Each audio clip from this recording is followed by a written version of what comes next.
Dr. Andrew Huberman and Dr. Conti extensively discuss the idea of self-care, a term we often hear associated with various activities such as proper rest or maintaining a healthy diet. However, Dr. Conti suggests that true self-care extends beyond merely maintaining physical health. It also encompasses a thorough understanding of one's mental landscape. Conti explains that a crucial part of self-care involves constructing a life narrative that frames our past, present, and future in a way that recognizes our triumphs and setbacks. This framework aids in developing self-awareness and identifying possible routes towards improvement.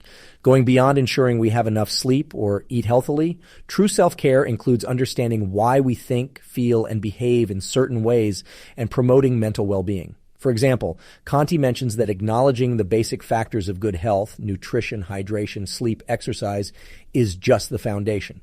To build a solid structure, one should also assess whether they are in a situation inducing fear or misery, such as an abusive relationship. Moreover, achieving self-understanding helps unlock an awareness of what's happening within us, and interestingly, the recognition that we don't completely comprehend everything that's happening within us. To undertake an effective self-care journey, Conti advocates for creating a detailed life narrative. Through this process, you will prompt self-reflection on your history, feelings, relationships, failures, and triumphs. These reflections are vital to help identify patterns, triggers, strengths, and coping mechanisms that contribute significantly to mental health. Conti emphasizes the need for self-care as a preventive measure for mental health, much the same way we watch our diets and exercise for physical health.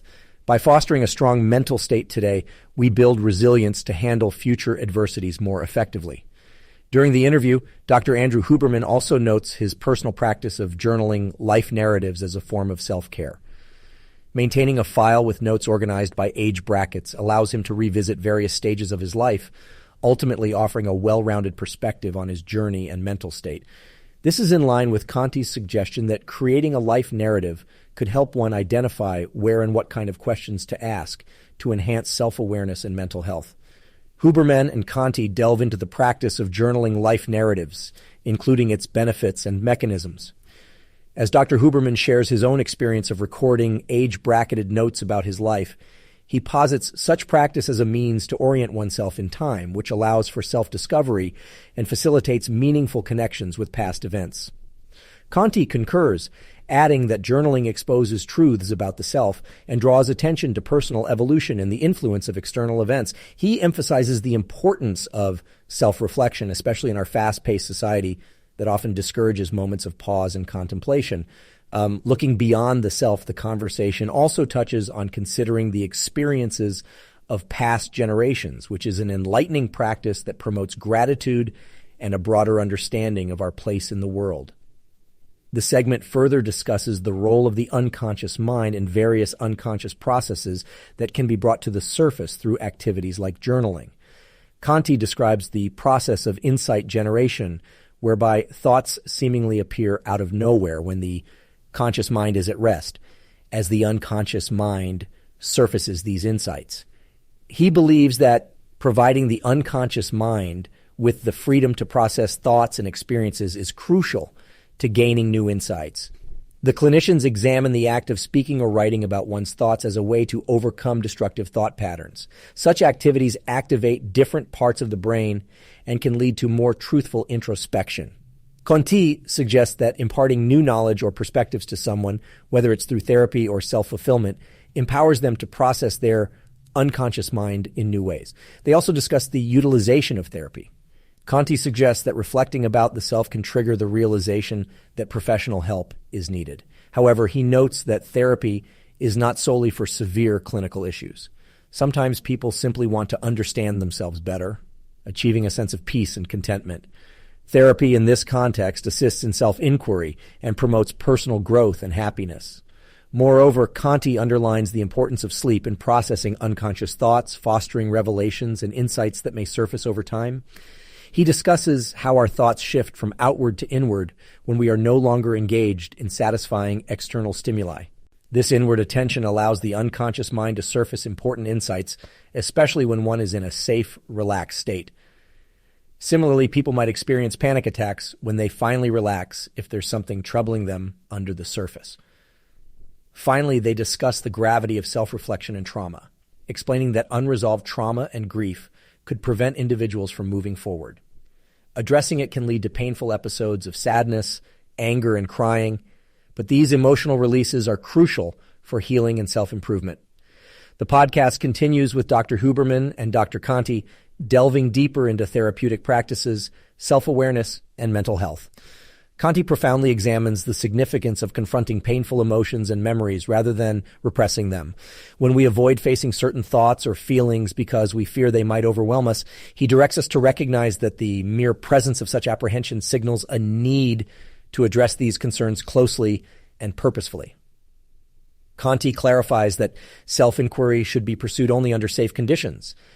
If an individual is at risk, battling thoughts of self-harm or grappling with severe hopelessness, it's crucial to seek professional help before attempting self-reflection. The conversation then shifts to salience, our ability to notice and prioritize various aspects of our environment. Dr. Huberman talks about the challenge of increasing self-awareness without letting the exploration of deep-seated pain or trauma dominate waking hours. And Conti responds, tying the significance of salience to the concept of an unconscious mind. If something regularly gnaws at the conscious mind, it's likely affecting the unconscious mind too, subtly impacting daily life in ways we might not notice. They further discuss the power of self-introspection to better our lives, even if we consider ourselves already successful. The drive to self-improve is about raising the bar on ourselves. Those who believe they're doing well could be doing even better. Encouragingly, they describe this mental health journey as an ongoing process, much like physical fitness, noting it's a journey ideally continued lifelong. The concept of cupboards, previously introduced in their podcast, is revisited. These cupboards are referred to as pillars and represent areas of inquiry in the understanding of self. They use an analogy of a geyser, symbolizing empowerment and humility being activated, which leads them to the ultimate expressions of agency and gratitude. Their discussion articulates how being intentional in understanding these cupboards fosters a sense of contentment and excitement in life. The conversation communicates that peace doesn't mean inactivity, but rather reflects an active, engaged life empowered by an understanding of self. In this section of the podcast, Dr. Conti and Dr. Huberman explore the complexities of the unconscious mind, comparing its inner workings to a biological supercomputer. They utilize the metaphor of an abscess for unresolved traumas or issues that could be influencing an individual's conscious mind and life experiences. They delve further into the potential that lies within our unconscious mind, emphasizing its impact on our conscious actions and decisions. If something is constantly gnawing on our conscious mind, it's possibly affecting our unconscious self too, and subtly shaping our perception and experiences unconsciously. Dr. Conti highlights how potentially harmful it is when unresolved issues, analogous to untreated abscesses, remain unchecked. Drawing parallels to the medical world, he underscores the need for intervention when an abscess is identified, irrespective of the discomfort involved, to restore health and vitality. Similarly, unresolved past traumas, failures, or guilt can exert a relentless strain on one's mental health. The solution lies not in avoidance, but in facing them head-on, sometimes through therapeutic practices. Extending the conversation, they underline the importance of fostering self-inquiry. They suggest ways an individual can start peeling back layers of their unconscious, even outside the therapy room. Methods such as keeping a journal, talking to trusted friends, or revisiting old memories can all illuminate aspects of oneself regularly hidden in the shadows of our unconscious. The key, as they assert, lies in developing a curiosity about oneself that is dispassionate, achieving a detachment that allows examination without personal bias. In conclusion, their discussion addresses innate drives, mental health, and self-development, reminding us that these insights are not for mere rumination, but for practical implementation. They encourage every listener to take small but steady steps towards a better understanding of their unconscious mind, thereby equipping themselves to maintain a healthier mental space. In their continued exploration of the unconscious mind, Dr. Conti and Dr. Huberman highlight the repercussions and potential negative impacts that emerge when unresolved issues, such as past trauma or guilt, are left to fester. They liken these unresolved issues to untreated abscesses, putting a strain on one's mental health. As in medical situations, the solution is identified as thorough examination and confrontation of these abscesses. Avoidance isn't an option. Instead, they endorse therapeutic practices as a means of dealing with unresolved issues. A critical aspect of this process is fostering self-inquiry. By peeling back the layers of the unconscious through methods such as journaling, open discussions, or revisiting past memories, individuals can shed light on hidden aspects of themselves. This not only aids individuals in understanding their unconscious mind, but also in building healthier mental spaces. This dispassionate self-inquiry allows individuals to examine their past, their behaviors, and their self-perceptions with a detachment that obscures personal bias. It is not enough to merely ruminating on these insights. They should also be implemented practically in daily life. Their conversation underscores how a simple question can fundamentally shift a person's perspective and affect change. For instance, the seemingly innocent question, "Why am I going to work each day?" led one individual to reassess their priorities and affect significant change in their life. In this way, the exploration of the conscious mind often intersects with the unconscious mind, leading to deeper self-understanding.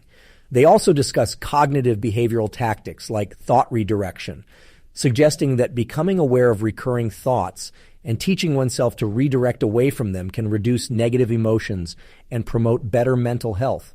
A consciousness of one's choices serves as an instrument to explore and understand the conscious mind. Returning to the medical metaphor, the doctors equate the fear of self-inquiry to a patient's fear of lessened functionality post-surgery. They debate that it is, at times, acceptable to be temporarily less functional to ensure overall health.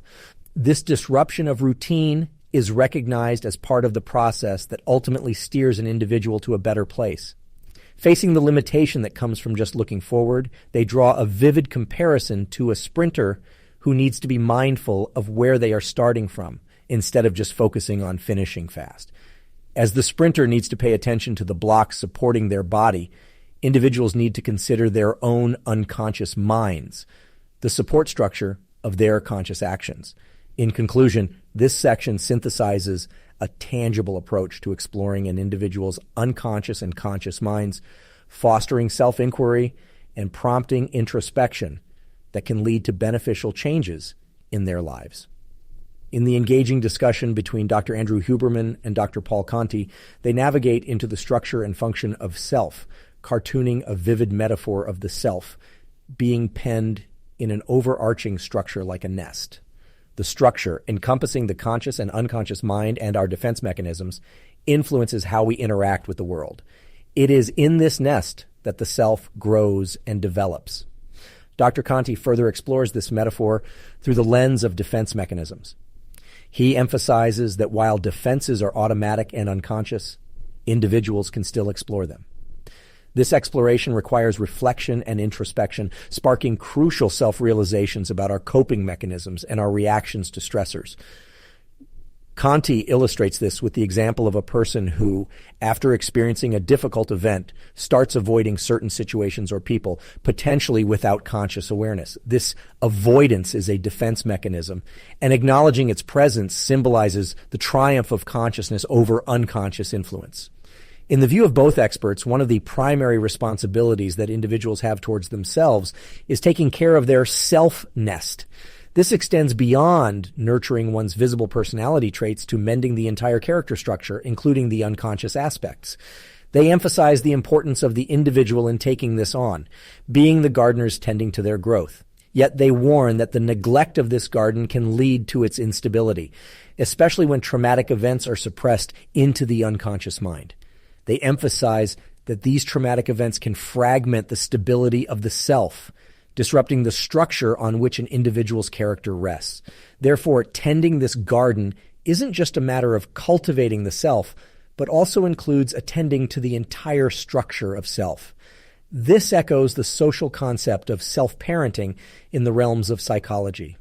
This notion alludes to the fact that an individual should be nurturing, protecting, and respecting themselves. Dr. Huberman and Dr. Conti suggest that the responsibility to tend to our self-nests is the embodiment of this concept. Moreover, they underline the importance of self-awareness, identifying it as the deepest element in the function of self. According to them, individuals can foster self-awareness through a variety of practices, such as self-reflection, meditation, contemplation of the self. This self-awareness can facilitate the navigation and better understanding of oneself, thereby driving personal growth and improvement. Further illustrating the intricacies of the unconscious mind, Dr. Conti describes it as acting behind the scenes of our active processes of living. Therefore, nurturing the garden of the self means not only focusing on the surface, but also containering the whole structure of the self. This approach, they suggest, is the most effective way to guide oneself in the world. The conversation between Dr. Andrew Huberman and Dr. Paul Conti continues to explore the nuances and dynamics of our cognitive and behavioral patterns. Dr. Conti suggests that defense mechanisms often act unconsciously and indirectly shape our actions in response to different situations. He uses the example of altruism, describing it as a healthy defense mechanism, but emphasizes that it's not the conscious choices we make that form these patterns, but rather subconscious drives. Dr. Conti further elucidates the intricate connection between our behaviors and our defense mechanisms, especially how positive patterns might stem from healthy defense mechanisms and negative patterns from unhealthy ones. Our narratives, Dr. Conti notes, can play an instrumental role in cultivating self-awareness. When we examine our narratives from a broader perspective, we see the I at the core of these stories. This realization is an exercise in self-awareness.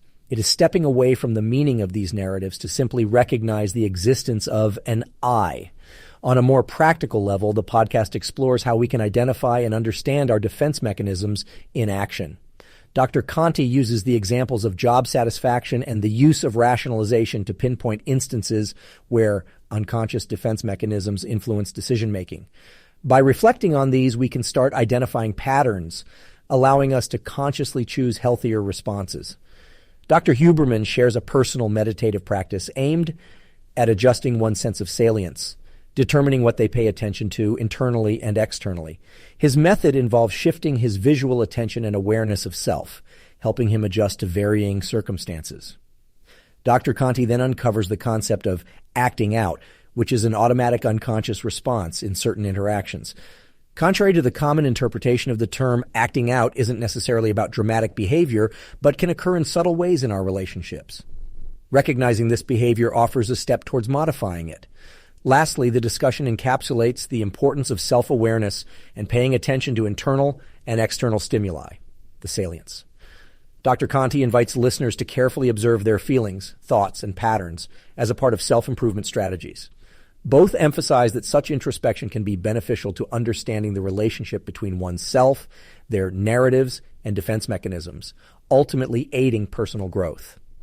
Within the dialogue, Dr. Conti and Dr. Huberman delve deeper into understanding the relationships between our behaviors, self-awareness, and actions. Among these essential elements is the practice of reflection and mindfulness, allowing us to recognize and alter automatic behaviors. They reveal how the process of reflection can be versatile and highly personal, explaining that it may manifest in different forms such as meditation, hikes, or simply moments of stillness. Dr. Conti emphasizes the power of conscious decision-making, allowing us to disrupt negative behaviors such as excessive spending of time at a bar or nights out and replacing them with healthier habits. Moreover, it's explained how understanding and interrupting behavioral patterns grants individuals greater agency and the power to change circumstances. They further highlight the importance of examining unconscious defense mechanisms and responses, likening it to waking up in the back seat of a car with the phantom driving recklessly. The only way to dismiss the phantom is by understanding it, acknowledging its existence, and the impact it has collectively on our lives. Dr. Conti suggests the phantom could be trauma that has been suppressed, leading to life disruptions. However, by facing these suppressed emotions or traumas, it makes way for a healthier mindset and life patterns. He stresses that regardless of how our lives are going, looking inwardly could grant us much more positive control. This captures the essence of empowerment and humility, two key elements in agency and gratitude. However, Dr. Conti cautions against misinterpreting humility, insisting it doesn't necessarily mean downplaying oneself or their abilities. Instead, humility is about acknowledging both the positive and negative aspects of one's character truthfully, and then learning to navigate through life acknowledging this truth. Moreover, Dr. Conti expounds on self-care and how it relates to empowerment, emphasizing how our awareness of our internal map becomes clearer when we tend to our emotional cupboards. In summary, the conversation underscores the interconnectedness of empowerment, humility, agency, and gratitude. Each aspect helps shape our outlook, behaviors, and life patterns. And in recognizing, understanding, and regulating these elements, we gain greater control over our lives and subsequently our happiness. We get to experience peace, contentment, and delight from living through the lens of agency and gratitude. However, they both urge the importance of continuous personal self-reflection, as the slings and arrows of life will always be prevalent. Our goal is to maintain this cycle of self-awareness, to strive for better lives continually. In this discussion, Dr. Huberman and Dr. Conti explore how one's self-perception influences narratives that justify limitations on personal abilities and possibilities across life's spectrum. They focus on this idea of self-manifested limitations, with Dr. Conti proposing, don't make yourself special in ways that hurt you. These self-imposed narratives often exclude one area of fulfillment, essentially creating a mental roadblock that inhibits one from achieving his desired goals. Delving into the detrimental effects of self-limitation, Dr. Conti illustrated this concept with the analogy of a ninth road that someone can't traverse despite successfully navigating the previous 8. He asserts that these roadblocks are self-imposed, usually stemming from fear or uncertainty, and they disrupt the balance in our lives, creating dissatisfaction and frustration. In terms of responses to self-imposed limitations, the experts suggest that instead of compartmentalizing or denying certain desires, individuals should embark on a process of self-inquiry to uncover and understand these limitations.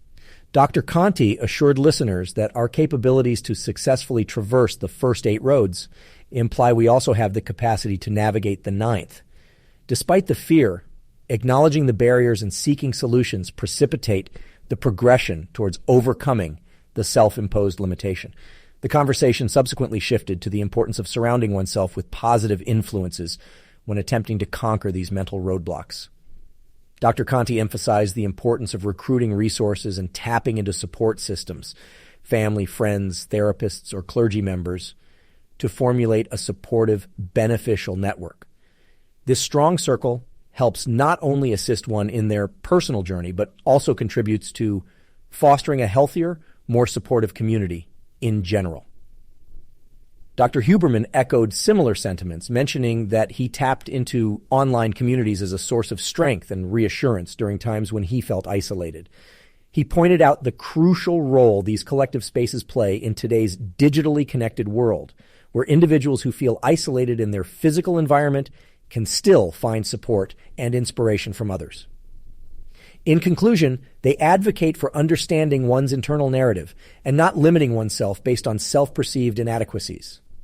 The 9th road does look daunting, but with the right mindset, proper support, and the willingness to face one's fears and uncertainties, conquering it is within potential. Eventually, the conversation transitions to understanding anger. Dr. Conti explains that anger, like other emotions, is essentially an effect, a response that is aroused within us when faced with certain stimuli. Our ability to control this emotional response in the short term is limited, but with time and understanding, we can learn to regulate it better. Moving from understanding self-perception to dissecting the nature of anger, the conversation deepens as Huberman and Conti dive into the nuances of this emotion. Anger, Conti explains, is essentially an aroused effect which we relate to our sense of self, thereby forming feelings. This aroused anger then motivates action, often negative and directed towards oneself. A goal, they suggest, would be to take better care of oneself, reducing the intensity of anger that is aroused and consequently easier to manage. This self-care can range from managing mental health to ensuring adequate sleep. Moreover, having a healthy understanding of anger can help avoid potentially harmful situations. Conti emphasizes that while small, manageable amounts of anger can guide our actions or signify that something should change, high levels of anger lead to volatility and confusion, effectively inhibiting a person's ability to function effectively. Moreover, maintaining low levels of anger allows one to prevent misplaced blame or assumptions about others. This is particularly relevant in the digital world, where people can become angry due to online interactions or comments and lash out virtually with damaging effects. Huberman agrees, noting that one danger with online communities is their 24/7 nature, leading to continuous incoming information that can contribute to one's anger. Being mindful of one's engagements on social media, which news to read, which posts to scroll past, etc., is therefore an important aspect of controlling anger. Then Huberman and Conti deliberate on the dysfunctional ways in which high levels of anger can cause wastage of valuable time and energy. High anger levels serve as a distraction, taking away from one's generative drive, their creative potential and pursuits. Instead, individuals end up venting or dwelling on the anger, leading to counterproductive outcomes, including sleep loss, stress, and even health issues. In order to foster mental health, both experts advocate for curiosity, a willingness to explore and understand oneself better. This curiosity can pave the way for positive self-growth, resulting in individuals developing a healthier relationship with their emotions, not just anger. Thus, self-exploration coupled with healthy coping mechanisms can help individuals control their anger, thereby enriching their lives and experiences. To conclude this section, Huberman and Conti affirm their commitment to explore the complexities of the human psyche and relationships further in future discussions. Understanding one's inner self, they state, aids in making better choices, improving personal growth, and contributing positively to the community. Check out the full podcast by clicking the link in the description below. Make sure to like, comment, and subscribe for more content like this. Thank you for listening to this podcast summary episode of the Pod Slice.